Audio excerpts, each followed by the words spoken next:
इस कथा के लेखक हैं Dhiraj Kumar Salunke. Auto driver bathroom में फंस गया था। वो डर के मारे पीछे हटने लगा। तभी उसके पैरों को कुछ लगा। जैसे उसने पीछे देखा, उसे एक झटका लगा। उसे लकड़ी की फर्नीचर के एक खोखले में एक और ऑटो ड्राइवर की लाश दिखाई दी, जिसकी आंखें बाहर निकल आई थी और मुंह में से जुबान बाहर लटक रही थी। उस लाश को देखकर ऐसा लग रहा था कि उस बेचारे की मौत बहुत ही दर्दनाक हुई होगी। वो काफी तड़प तड़प कर मर गया होगा। ऑटो ड्राइवर को उस लाश के हाथ के पास एक टॉयलेट क्लीनर की बोतल दिखाई दी। ऐसा लग रहा था कि उस ऑटो ड्राइवर ने वो टॉयलेट क्लीनर पीकर खुदकुशी की थी। वो जल्दी से उस लाश से दूर हो गया और दरवाजे के ठीक सामने बनी टॉयलेट सीट पर बैठ गया। तभी उसे याद आया कि उसके पास उसका मोबाइल है। उसने अपना मोबाइल अपनी जेब से निकाला और अपने दोस्त को फोन किया। जैसे ही उसने फोन उठाया, रिक्शा वाले ने रोना शुरू कर दिया। राजू, मुझे बचाओ। राजू, ये औरत मुझे मार डालेगी। ऑटो ड्राइवर फोन पर बात ही कर रहा था कि इतने में उसके हाथ से किसी ने उसका फोन छीन लिया। ऑटो ड्राइवर ने उसकी मोबाइल छीनने वाले की ओर देखा और डर के मारे उसके रोंगटे खड़े हो गए। उसे अपनी आंखों पर यकीन नहीं हो रहा था, क्योंकि उसका मोबाइल लकड़ी टेबल के नीचे पड़ी हुई लाश ने छीन लिया था। उस लाश ने ऑटो ड्राइवर का मोबाइल छीना और उसे किसी रसगुल्ले की तरह निगल गया और फिर वापस आकर खोखली की जगह में जाकर अपने हाथ पांव फैलाकर मुंह से जुबान बाहर निकालकर लेट गया। ऑटो ड्राइवर आंखें फाड़ फाड़ कर उस लाश की तरफ देख रहा था। उसने बचपन में अपने पिता से सुना था कि एक मरा हुआ आदमी फिर कभी नहीं उठता, लेकिन आज उसे एहसास हुआ कि उसके पिता गलत थे। उसके मन में ख्याल आया, क्या इन्हीं जीवों को भूत कहते हैं? भूत तो वही होते हैं ना, जो मरकर भी उठते हैं, चलते हैं, रात को यहाँ वहां घूमते हैं। उस मुर्दे को उठते देखकर ऑटो ड्राइवर की आंखें सफेद पड़ चुकी थी।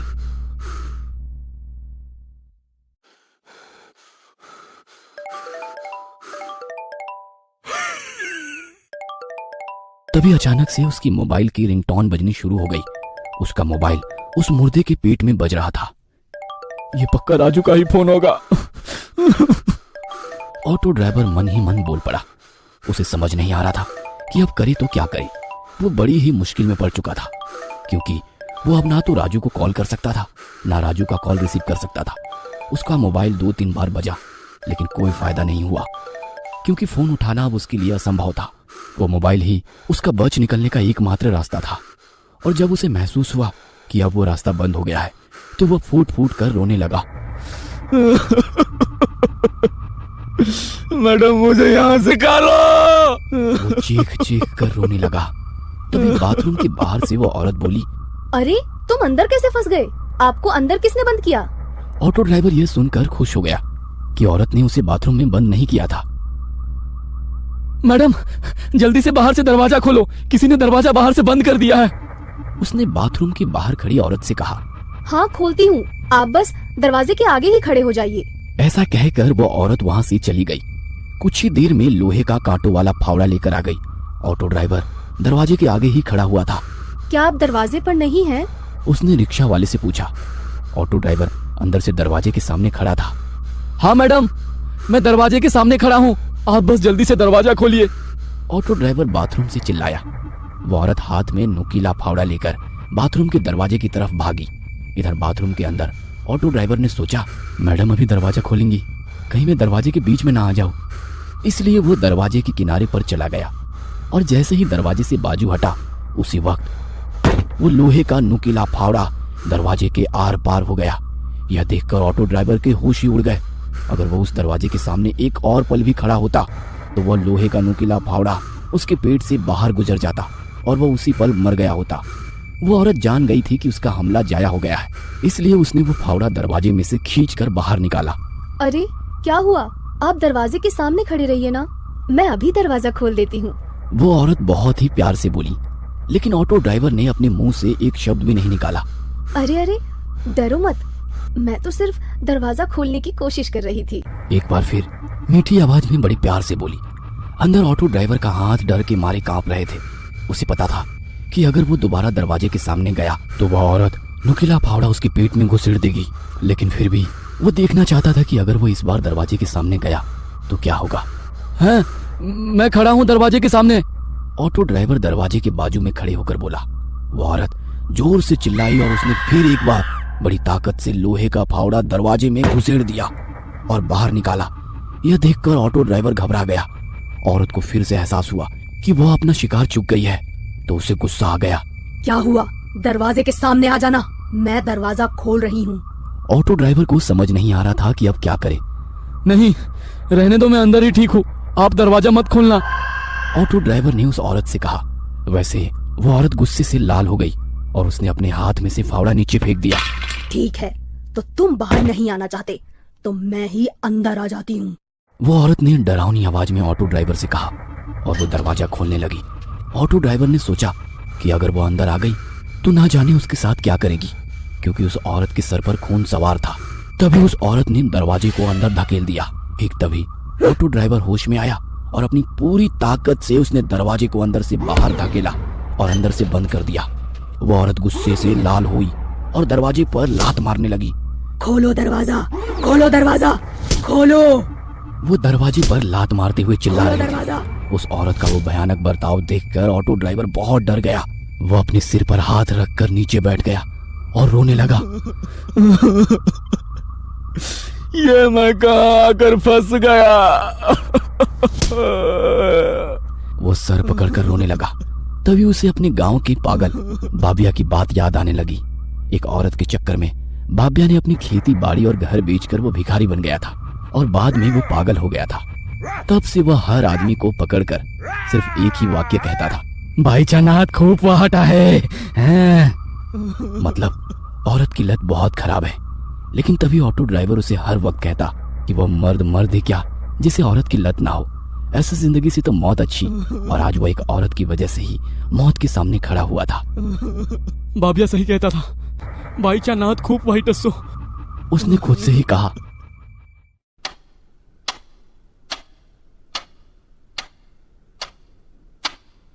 वो टॉयलेट सीट पर अपना सिर रखकर सोच रहा था। इतने में उसे एक ऑटो की आवाज सुनाई दी। उस घर के सामने एक ऑटो आकर खड़ा हो गया था। उसे पता चल गया था कि वह उसका दोस्त राजू ही था जो ऑटो में आया था। राजू, तू आ गया है। वो उठकर जोर जोर से राजू का नाम लेकर चिल्लाने लगा। राजू, राजू, मैं इस घर में हूँ। इस औरत ने मुझे बाथरूम में कैद कर दिया है। राजू, राजू। तभी उस औरत ने दरवाजे पर जोर से लात मारी। चुप बैठ, वरना तेरे मुंह में फावड़ा घुसेड़ दूंगी। उसने रिक्शा वाले से कहा। नहीं, चुप बैठूंगा।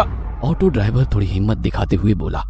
तभी उस औरत ने जोर से दरवाजे पर लात मारना शुरू कर दिया। ऐसा लग रहा था कि जैसे दरवाजा टूटने ही वाला है। ऑटो ड्राइवर बहुत डर गया था। तभी घर की डोरबेल बजी। वैसे ही औरत शांत हो गई और ऑटो ड्राइवर राजू राजू कहकर चिल्लाने लगा। जरा रुको, हाँ, मैं बस 1 मिनट में आई। वो औरत मीठी आवाज में चिल्लाई और दरवाजा खोलने के लिए वहां से चली गई। ऑटो ड्राइवर बाथरूम के दरवाजे पर आ गया। दरवाजे में लोहे का फावड़ा घुसाने के कारण दरवाजे में छेद हो गए थे। ऑटो ड्राइवर एक छेद से बाहर देखने लगा। बेडरूम में कोई नहीं था।